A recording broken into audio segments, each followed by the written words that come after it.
तो चलिए दोस्तों, हम वीडियो स्टार्ट करते हैं। बाइबल दर्शाती है दोस्तों, प्रेरितों की पुस्तक में, कि प्रेरित पौलुस तथा उसके और साथी जगह जगह प्रार्थना किया करते थे, अर्थात वह जगह जगह प्रार्थना करने को जाया करते थे।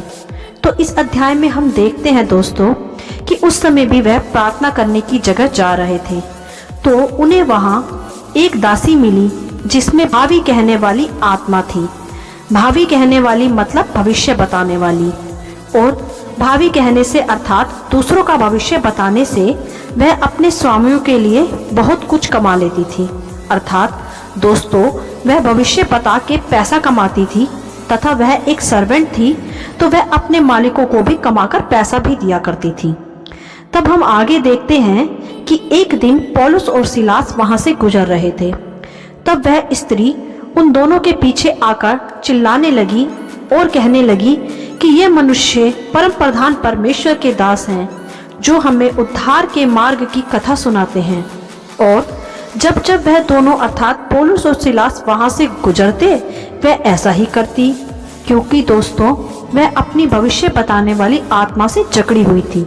इसीलिए उसने उन्हें देखकर ऐसा कहा भी, तथा कुछ दिनों तक वह ऐसा ही बोलती रही, क्योंकि दोस्तों पौलुस और सिलास तो वहां परमेश्वर का सुसमाचार ही देने के लिए आते थे तथा सबको उद्धार का मार्ग ही बताते थे। यही उस स्त्री ने चिल्लाकर उन्हें देखकर कहना शुरू कर दिया। परंतु वह भविष्य बताने के काम से जो पैसा कमाती थी, यह काम परमेश्वर की नज़र में गलत है दोस्तों, क्योंकि इस पृथ्वी पर भविष्य बताना या उसके विषय निर्णय लेने का अधिकार केवल और केवल परमेश्वर का ही है। परमेश्वर ने मनुष्य को यह अधिकार नहीं दिया। ये केवल परमेश्वर का ही सर्वप्रथम अधिकार है। वही पास्ट, प्रेजेंट तथा फ्यूचर डिसाइड करता है, और कोई नहीं। आजकल बहुत से लोग इस गलत शिक्षा अर्थात भविष्य बताने वाली शिक्षा को लेकर झूठ का सहारा लेकर पैसा कमाते हैं, जो कि गलत काम है। तब आगे हम देखते हैं दोस्तों, जब वह स्त्री रोज ऐसे उन्हें देखकर चिल्लाकर बोलती थी, तब एक दिन पौलुस उसकी इस बात से दुखी हुआ तथा फिर पीछे मुड़कर उस आत्मा से कहा जो उस स्त्री के अंदर थी, कि मैं तुझे यीशु मसीह के नाम से आज्ञा देता हूँ कि इस स्त्री में से निकल जा। और तब वह भावी कहने वाली आत्मा उसमें से निकल गई।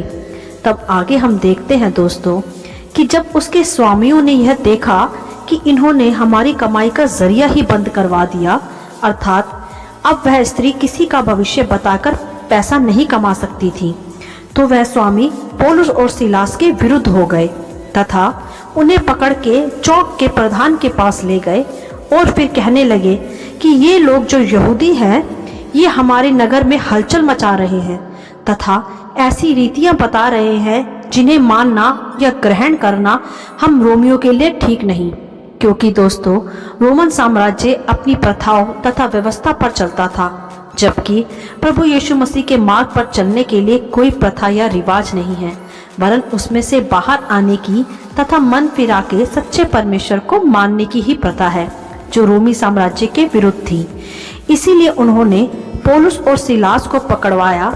तब भीड़ के लोग भी उनके विरोध में हो गए तथा उन्हें पकड़कर मरवाया तथा फिर उन्हें बेत लगवाई, मतलब कोड़े लगवाए, तथा फिर उन्हें दोनों को बंदी गृह में डलवा दिया और वहां के दरोगा को आज्ञा दी कि वह उन पर चौकसी रखे।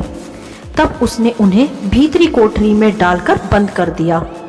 तब आगे हम देखते हैं कि लिखा है कि आधी रात के समय वहां बंदी गृह में पौलुस और सिलास प्रार्थना करने लगे तथा आराधना करने लगे और परमेश्वर की धन्यवाद की स्तुति करने लगे। हालेलुया! यह था सबसे उत्तम काम जो वह दोनों तकलीफों में, संकटों में, पीड़ाओं में पड़े हुए भी वहां कर रहे थे। परमेश्वर की स्तुति, वो भी धन्यवाद के साथ, जबकि उन्हें बहुत ही कोड़े मारे गए थे तथा भीतरी कोठरी में उन्हें रखा गया था, जहां से नाले का पानी भी वहां उनके पास से बहकर जाता था। मतलब ऐसी कठिन होकर वह गुजर रहे थे, तब भी वह परमेश्वर की स्तुति आराधना कर रहे थे तथा उसके नाम को सराहना दे रहे थे। मेरे प्रियो, जरा जांचे हम सब अपने को, क्या हम भी ऐसा ही करते हैं? जब हम पर कोई संकट आता है या हम परमेश्वर के कारण ही सताव में आते हैं, क्या होता है तब? क्या तब भी ऐसा ही आनंद विश्वास हम में बना रहता है?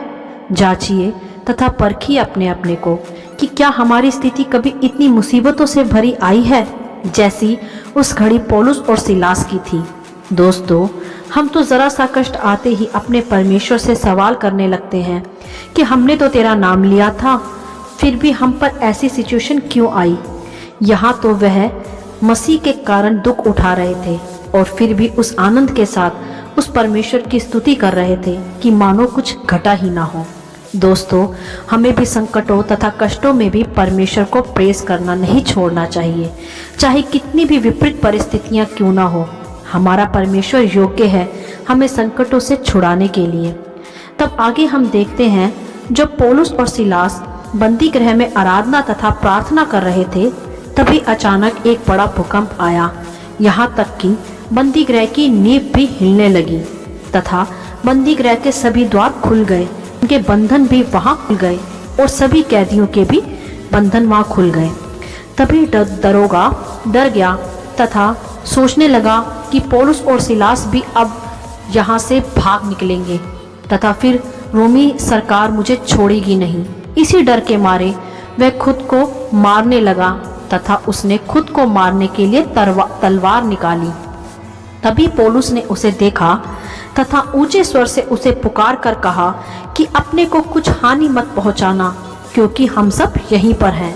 क्योंकि दोस्तों, पौलुस और सिलास को अगर वहां से भागना ही होता तो वह भाग जाते, परंतु वह वहां भागने नहीं बल्कि वहां के लोगों को उद्धार का मार्ग बताना चाहते थे। मतलब कष्टों में तथा संकटों में भी वह परमेश्वर का काम करना नहीं छोड़ते थे, जिसके लिए वे चुने भी गए थे। तभी आगे हम देखते हैं कि तब वह दरोगा दिया जलाकर कांपता हुआ पौलुस और सिलास के आगे गिर पड़ा और फिर उन्हें बाहर लाकर उनसे पूछा कि हे सज्जन, उद्धार पाने के लिए मैं क्या करूं? हालेलुया! क्या अद्भुत हुआ यहाँ मेरे प्रियो। तब पौलुस और सिलास ने उससे कहा कि प्रभु यीशु मसीह पर विश्वास कर तो तू और तेरा घराना उद्धार पाएगा। तब पौलुस ने उसी रात दरोगा को तथा उसके सारे घराने को परमेश्वर का सुसमाचार सुनाया तथा फिर दरोगा ने खुद ही उनके घावों को धोया तथा उसने व उसके घराने ने उसी घड़ी यीशु मसीह पर विश्वास भी किया तथा बपतिस्मा भी लिया। हालेलुया! क्या अद्भुत मिरेकल हुआ यहाँ मेरे प्रियो कि दरोगा तथा उसका घराना भी यीशु मसीह में उद्धार प्राप्त कर पाए।